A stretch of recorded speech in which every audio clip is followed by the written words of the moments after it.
வணக்கம், நான் உங்கள் தோழி. விளையாட்டா இலக்கணம். முந்தைய வகுப்பில் ந ந ந வேறுபாடு பற்றி பார்த்தோம்.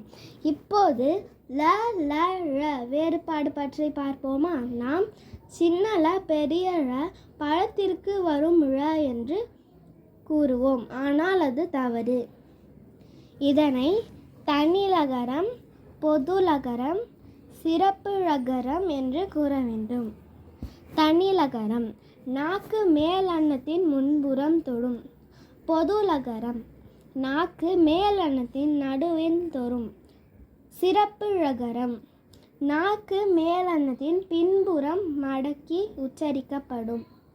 தமிழில் எந்த சொல்லும் ல ல ழ முதல் எழுத்தாக வராது. ஆனால் நாம் லட்சுமி, லாபம் என்ற சொற்களை படித்திருப்போம். இவை வேற்றுமொழி சொற்களாகும். ஆகவே தமிழில் இலட்சுமி, லாபம் என்று ஈ சேர்த்து எழுதுவோம்.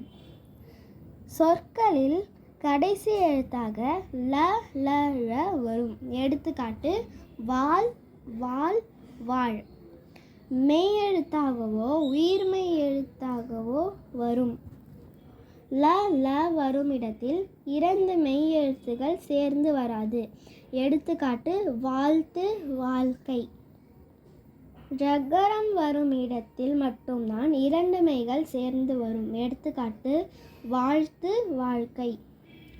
இல் மெய்யெழுத்தோடு முடியும் உயிர்மெய் எழுத்து சேர்ந்து வரும். எடுத்துக்காட்டு பள்ளி, பள்ளி. கர்த்தோடு மெய்யெழுத்து சேர்ந்து வராது. எடுத்துக்காட்டு வாழை. பெண்பாலை குறிக்கும் சொற்களிலும் பன்மையை குறிக்கும் சொற்களிலும் மட்டும்தான் பொது லகரம் வரும். எடுத்துக்காட்டு அவள், வீடுகள்.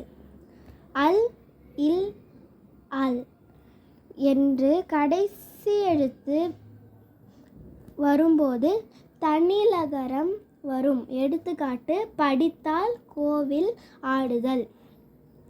2 சொற்கள் ஒன்று சேர்ந்து புதிய சொல் உருவாவது புணர்ச்சியாகும். இல், இர் ஆக மாறும்.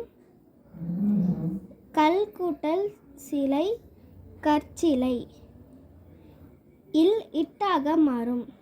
நாள் கூட்டல் காட்டி, நாட்காட்டி. இந்த விதிகளை பயன்படுத்தி ல ல ழ வேறுபாடை அறியலாம். அடுத்த வகுப்பில் ர ர வேறுபாடு பற்றி பார்ப்போம். நன்றி.